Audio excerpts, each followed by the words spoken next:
Hello everyone, this is Sam Lott and welcome to my YouTube channel. In today's video I'm going to be continuing on with a three-part trilogy of videos. This is going to be part 2 of my thoughts on the Beatles studio albums. The Beatles, four-piece band from Liverpool, you might have heard of them. They're pretty famous and pretty good. So I'll be covering the middle period in this video in part 2, which is from the Rubber Soul album up until Magical Mystery Tour. So it's just 4 albums in this part. So without further ado, I'm going to get on with it. It's Monday morning, the weather's quite nice in Pontypridd. A bit cold, but it's nice today. And so we start off with Rubber Soul. It's a very cool album cover for a start. It's kind of, you can go that way as well because it's kind of a stretched cover of the 4 of them. So this album, Rubber Soul, released 3rd of December 1965, was kind of a turning point from the early albums, which I talked about in part 1 of this trilogy, this series. There's just some definite signs here of the band becoming more experimental, which I will discuss more about, and I'll give examples. So the album, I'll skim through the songs, some of the songs. The album opens with Drive My Car, which is it's like energetic. That's the back cover. Baby, you can drive my car. It works well as an opening song. It's a good opening song. Norwegian Wood, This Bird Has Flown is the next song, which John Lennon wrote the song mainly about an affair he had with his first wife, Cynthia Lennon, actually. And he called it Norwegian Wood. I believe it was the name of a clothes shop in London or something, to cover up what it was really about. But the interesting thing about this song, it's the first song in popular music to feature the sitar, which, if you don't know, is an Indian instrument. It's quite a big instrument, but George Harrison had become interested in Indian music around 65, and he started incorporating into the Beatles songs. Then other artists would use Indian music. The sitar would be used on the Rolling Stones' Painted Black a few months after this was released. So it adds an interesting touch. You Won't See Me, Paul McCartney wrote mainly about his relationship with his then girlfriend Jane Asher, which was could be a bit turbulent sometimes. Nowhere Man is the next song. John wrote, he was in bed, I think he couldn't think of anything to write, and he wrote Nowhere Man. The guitar work is very good on this song from George, and the harmonies as well. Think for Yourself is George Harrison's first song out of 2 on the album. He was starting to write more, not really at John and Paul's level yet, but Think for Yourself is interesting because it has the fuzz tone on the bass played by Paul, which was quite innovative, and that it's put to good use on the song. The word is kind of predates the Summer of Love psychedelic era. Say the word and you'll be free. Like the word is love, those kind of lyrics. And I find the song, it could be like one of their underrated songs, I think. It's extremely catchy. And the harmonium played by producer George Martin. Michelle is kind of a French ballad. It's a well-known song. Michelle Martin. And we get on to side 2, if this was a vinyl record, with What Goes On, which is Ringo Starr's time to shine on the album. He takes the lead vocal. And the interesting thing about this song, John had started the lyrics a few years earlier, but it has a unique songwriting credit in the Beatles catalogue, it's accredited to Lennon McCartney Starkey, Ringo Starr, his real name. The only time that would occur. But he was asked in an interview, I think, a year later, in a press conference, how much did you contribute to What Goes On? He said about 4 words, which is just a comedic thing he said. Okay, I'm going to take a glass of water because there's lots to get, there's a lot of ground to cover here, you know. Okay. Girl, the next song, which is kind of acoustic folk. Oh yeah, this is quite a folk rock-ish album, which was like came from well, Bob Dylan. I think it was quite an influence at the time on the songwriting and the folk rock sound. Oh, the bands like the Byrds, American bands. I'm looking through you again. Paul wrote about his relationship with Jane Asher. In My Life is a standout song. There are places I'll remember. See, I'm singing a bit. Monday morning. In My Life, yes, it's a really nice song, and an interesting feature as well.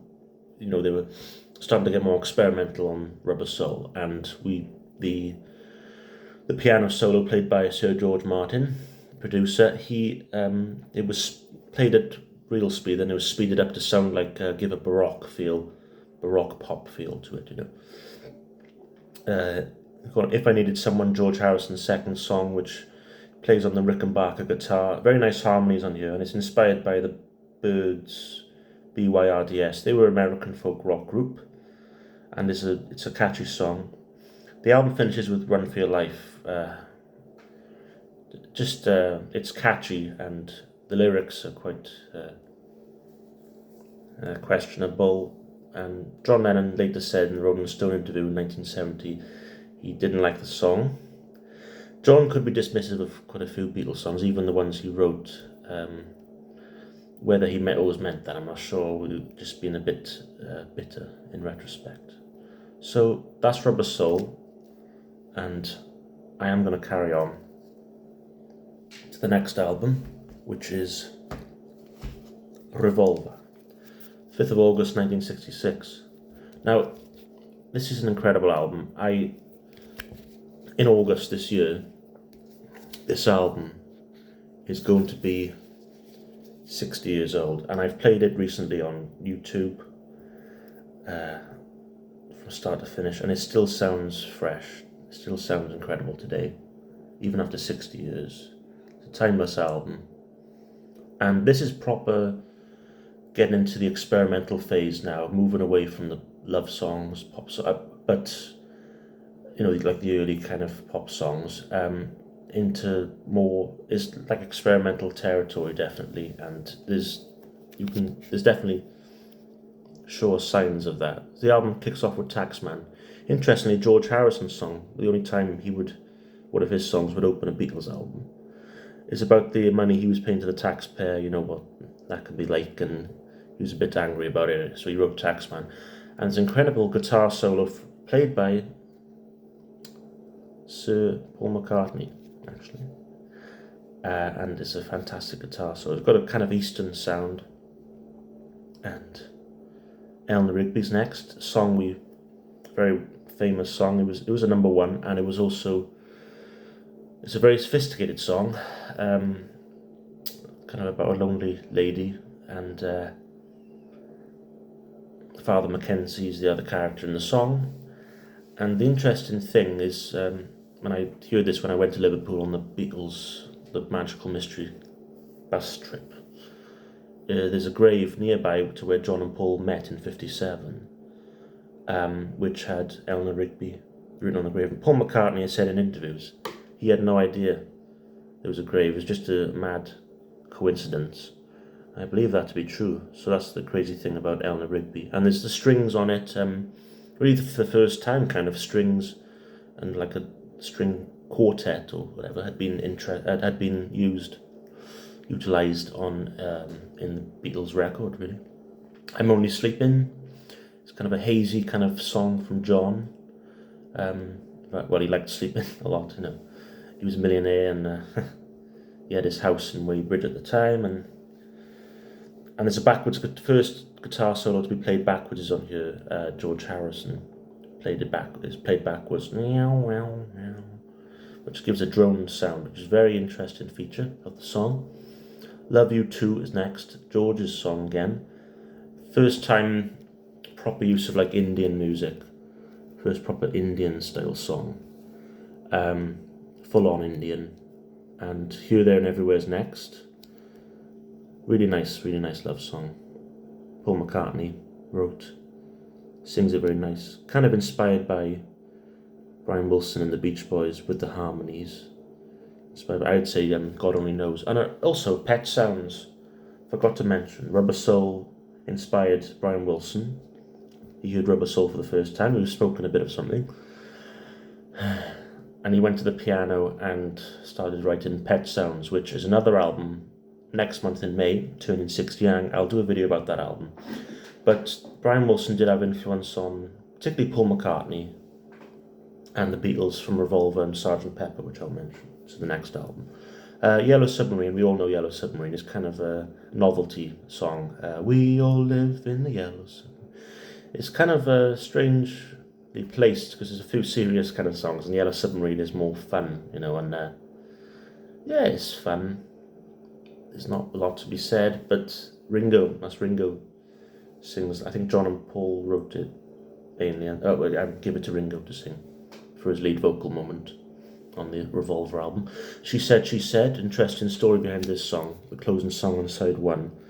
The Beatles were with the actor Peter Fonda in LA in 65. Yeah, and they had an LSD trip. And Peter Fonda kept talking about a near-death experience he had when he was younger, and he said, I know what it's like to be dead, that's where that lyric comes from, and John was getting paranoid, and he wrote the song. Another interesting thing is, it's one of the only Beatles songs in the catalogue, really, that Paul McCartney doesn't play an instrument on. They had a bit of a disagreement, and Paul walked out of this session, so John sings it, George helped him finish it, and did backing vocals, and Ringo plays very good drums on this, by the way. So it's just the three of them. Another thing moving on, I mentioned LSD and drugs. So like Rubber Soul, I'll go back to Rubber Soul for a minute. That's John described as the pot album, because they were smoking weed at this point quite a bit, and they were starting to change the songwriting. And John described Revolver as the acid album, LSD, because they were starting to take more of that. Well, apart from Paul at this time, but he would get onto it. He was kind of peer pressured. It took him a while to get onto acid. So we've gone to what would be side 2 now, if this was a vinyl. Good Day Sunshine is nice, breezy kind of. Paul sings it. Nice kind of piano. Old style piano played by George Martin. Yeah, it's a pop song. It's nice. Andrew Bird can sing. Very good guitars. Played by Paul. Both Paul and George played it. It's quite intricate. It's a short song, short but sweet. Said to be about Mick Jagger. So a bit of jealousy, because the Stones being the rivals, the friendly rivals of the Beatles, and his girlfriend at the time, Marion Faithfull, is supposed to be the Bird. Andrew Bird can sing because she was a singer. That's how the story goes anyway. For No One next, very melancholy song, Paul McCartney. Again, it's short, but your day breaks, your mind aches, you find that all the words of kind... It talks about a breakup, really, and it's a very good... Yes, as I said, melancholy. It's sang well, the lyrics are very good, and yeah, but it's just under 2 minutes long, For No One. Dr. Robert is said to be about a doctor in New York, Robert Freeman, who would give all the celebrities, various drugs. Supposed to be a real character. I Want to Tell You, George has 3 songs on here. He'd usually have 2. John and Paul would usually let him have 2, but he has a record 3 at this point. I Want to Tell You. At the end of that, John and Paul are on the backing, and it sounds Egyptian towards the end. That's just me, the way I perceive it. Is like Paul starts singing weird, and then it fades out. I don't know the reason for that. Got to Get You Into My Life is the penultimate song on Revolver. Kind of a Motown style song. An interesting thing, they weren't going to record this at Abbey Road Studios. They had a thought of going out to Stax, the Motown out in the States to record it, and that would have fitted with this song, that sound. And the album finishes, of course, with Tomorrow Never Knows, which what can I say? It showed the direction they were going, the trippy, psychedelic direction. Experimental, it's very experimental. John wrote the song based on, he wanted to sound like the Dalai Lama, chanted from the hilltop. That's where the vocal effect comes from. And that still sounds futuristic, even in 2026. And there's tape loops here, which was Paul's idea, which sound like a seagull noise. There's early sampling. There's the tambura, which is an Indian drone instrument George plays. The bass and drums, very good. Ringo's drum pattern. It's very skillful, actually. And the lyrics, turn off your mind, relax and float downstream. So that's Revolver. I forgot to rate Rubber Soul. 2 seconds. Glass of water. I'm supposed to rate these out of 10, like I did with the last video. So Rubber Soul is very good. So that's a 9 out of 10 because it's a strong album.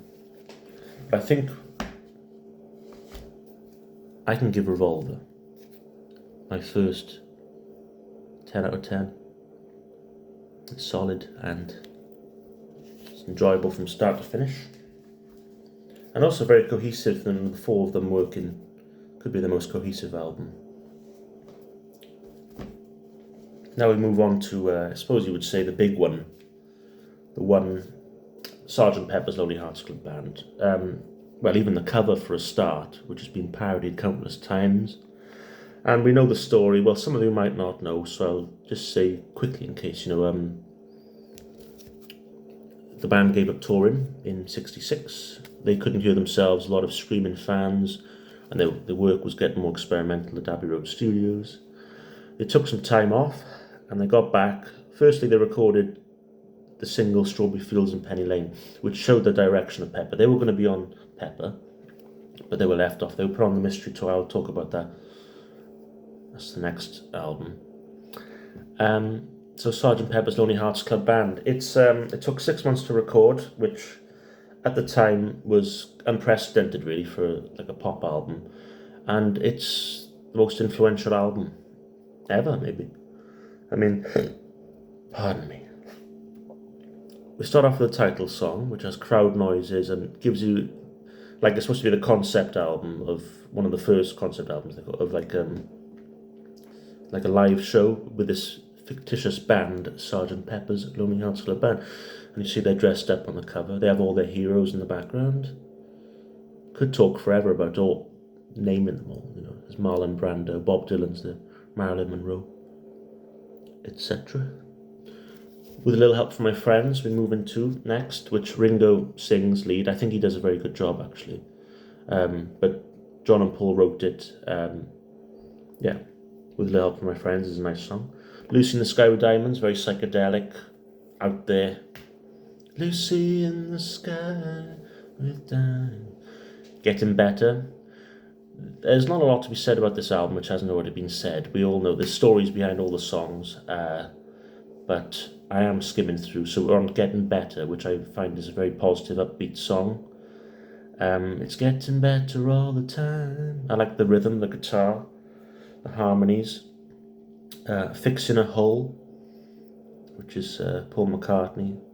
And the idea for this album, and going forward, mainly in their career now until the end, would be Paul McCartney's ideas for the albums. He would push them through mainly, and because John would meet Yoko later, and George would be interested in other things, and he wanted to write more songs, get more songs on albums, which leads to their solo careers, which I will get to. She's Leaving Home. Interesting story about this is about a newspaper article Paul McCartney read about a girl who left home, left her parents, wasn't happy, and wrote the song about it. It's very poignant. But the interesting thing, 4 years earlier, Paul had judged singing contest on Ready Steady Go television show, and he picked her, coincidentally, as the winner of the contest. Melanie Coe, her name was, that's right. Being for the benefit of Mr. Kite. It's like a circus-style song based on a real Victorian circus poster. Bless me, sorry.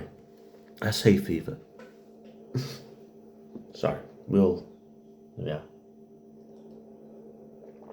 Can't be helped, can it? Right. Based on a circus poster. And,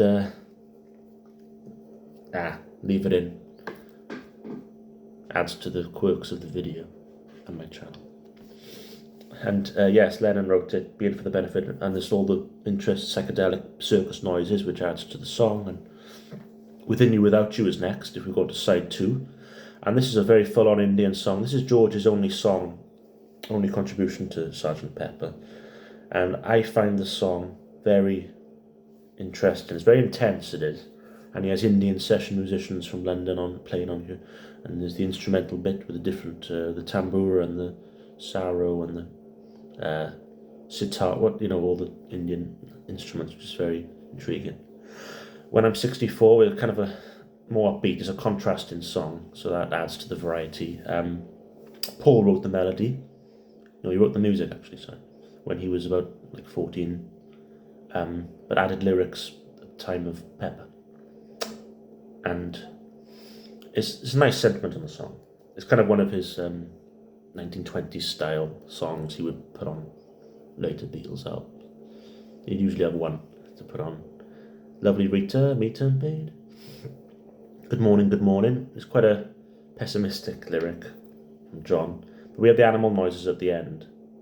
And one thing to say, Pet Sounds album by the Beach Boys, which I mentioned earlier, Paul McCartney has said it was a big influence on Sgt. Pepper, interestingly, because it's one of his favourite albums. And as I said, I will do a separate video about Pet Sounds around the 60th next month. Let's move in my chair a minute, you see. Sgt. Pepper's Lonely Hearts Club Band Reprise. It's a reprise of the title song. It's shorter, it's snappier, very energetic, kind of a punk rock, punk pop energy almost. So quite ahead of its time sounding, I'd say. Well, this album was generally ahead of its time. And we end with the grand finale, Day in the Life, which a lot of you will know, but for those who don't know, it was put together by... It was 2 unfinished songs. John mainly had the verse, one by John, one by Paul. So John had the I read the news today, oh boy, based on newspaper articles. And Paul added the middle section, woke up, fell out of bed, which is more upbeat. And in the middle of this, they added a 41-piece orchestra, like a very avant-garde idea, with the help from, I have to mention, their friend, Sir George Martin. They couldn't have produced the album without him, which is like a crescendo. It builds up from the lowest note in the orchestra to the highest, and it just adds a huge ending to the album. And the final, the long piano chord. So I try to say some things about Sgt. Pepper which haven't been said. A lot of you know the story. A lot of you will know the album, of course. That's Sgt. Pepper's Lonely Hearts Club Band by the Beatles, released 1st of June 1967, at the height of the Summer of Love, the psychedelic era. I'll give the album a 10 out of 10. I can't really give it anything lower. It's a definite classic, which we should all hear. But time is getting on. I got one more album in part 2 to cover. I've really got into this today. Feels good making a video on a Monday. It gives me energy. Now the last album in this part, which followed Sgt. Pepper's, is Magical Mystery Tour, which accompanied the very unusual film of the same name, which I will discuss. Magical Mystery Tour. Now, just a few things to point out. In the UK, it was not issued as an album. It was only released as an album in the United States on Capitol Records. In the UK, it was an EP, including the film songs were there. But the US, this is part of their catalogue, is considered part of the core catalogue these days, Magical Mystery Tour. This is side 1 of the album, and side 2 has the singles from 1967, which I'll get into. Magical Mystery Tour is the opening song. It's a bit like the opening of Pepper. It's works well as an opening song. It fits in the mood of the album. Colourful, psychedelic, what have you. The Fool on the Hill is a classic. Kind of a piano ballad. It's quite nice. Paul McCartney wrote it. And there's like a recorder solo on there and flutes, and it's a bit Pet Soundsy. It's a bit Beach Boys-ish. Fly-In is it's the only instrumental released during their career to be released, and is credited to all four members: Lennon, McCartney, Harrison, Starkey. And his Aries, it was called Fly-In, and it's again psychedelic. Blue Jay Way, George's only contribution to the album, song-wise, is it's not bad, but it's harps on a bit. It's kind of stays on one note as like an Eastern style song. Your Mother Should Know is next, which is one of Paul McCartney's vaudeville 1920s style songs, and it's nice. It's catchy. There's nothing wrong with it.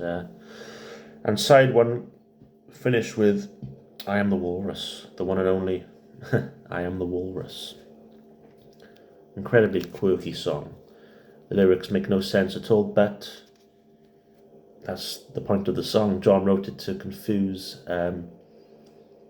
people who were overanalyzing Beatles lyrics, looking too much into them. So he just purposely wrote I Am the Walrus, the most confusing set of lyrics you could imagine.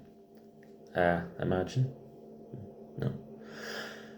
So we move on to side 2, which compiles the singles from 1967. Hello Goodbye. Very catchy song. I appreciate it a lot more now, but it's grown on me. John hated this was the A-side of I Am the Walrus. He didn't like the song. He wanted Walrus to be the A-side, but I think Paul and George didn't think it was commercial enough. Hello Goodbye is a very commercial, poppy, it's more a pop song, You say goodbye, and I say hello. We get on to Strawberry Fields Forever, followed by Penny Lane. These two songs kind of go hand in hand. They were released as a single before Sgt. Pepper, and as I said, they were going to be on Pepper. They were left off Pepper, put on here instead later on, a few months later, in November 1967. This was released in the US. So they're both similar, not similar, because they're different sounding, but like John's song is Strawberry Fields Forever, based on Somewhere from Liverpool when he was younger. It was like a Salvation Army home. And Penny Lane is a more upbeat song by Paul. Sums up the differences between John and Paul, different characters. Penny Lane is about the streets. Penny Lane, and I've been there in Liverpool, where Paul grew up near there, basically. And they're very great pop. It's a fantastic pop single, the two songs, Strawberry Fields Forever and Penny Lane. Baby You're a Rich Man is next, the B-side of All Need Is Love, which is the last song. Interesting song.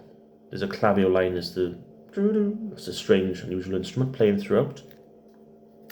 We've got on to the last song, All Need Is Love. It's a classic, really is. The message is eternal, all you need is love, and the song was recorded live at Abbey Road Studios on June the 25th, 1967, with a bunch of all their friends: Mick Jagger, Keith Richards, Eric Clapton, Keith Moon, their girlfriends at the time, and it summed up the flower power era. All you need is love, and if you see the video, what they were dressed was very hippie, colourful. So that's Magical Mystery Tour. I'm gonna give it a 9 out of 10 because it works well as an album. Some people say it feels like a compilation with the singles and everything, but I'll give it a 9 out of 10. I will mention one more thing before I wrap up the video. So this is the film DVD of Magical Mystery Tour, which the film was originally released on Boxing Day on the BBC in 1967, and it was their first critical disaster. It was mainly, they showed it in black and white, and it's supposed to be a psychedelic, colourful film, and it wasn't put into colour until like a year after, I don't think. And yeah, the critics panned it, but I find the film as a period piece, which is kind of what it is really, but it's interesting. And there's the I Am the Walrus video, which I love. I've always enjoyed. The Fool on the Hill finishes with Your Mother Should Know, where they're wearing the white suits and everything at the end of the film. And there's some funny moments in the film as well. Magical Mystery Tour. So I'm going to wrap up the video. So I've covered 4 albums: Rubber Soul, Revolver, Sgt. Pepper, and Magical Mystery Tour. The next video will be the last in this trilogy, part 3. I'll be going from the Beatles White Album, double album, to the end, Abbey Road. I'll be covering last, and I'm going to dress up for that video because I'm getting to the end of the short but incredible musical career. So anyway, I hope everybody enjoyed this video. Feel free to like, enjoy, comment, share if you're a Beatles or a pop music fan. Thank you for watching. Have a good day.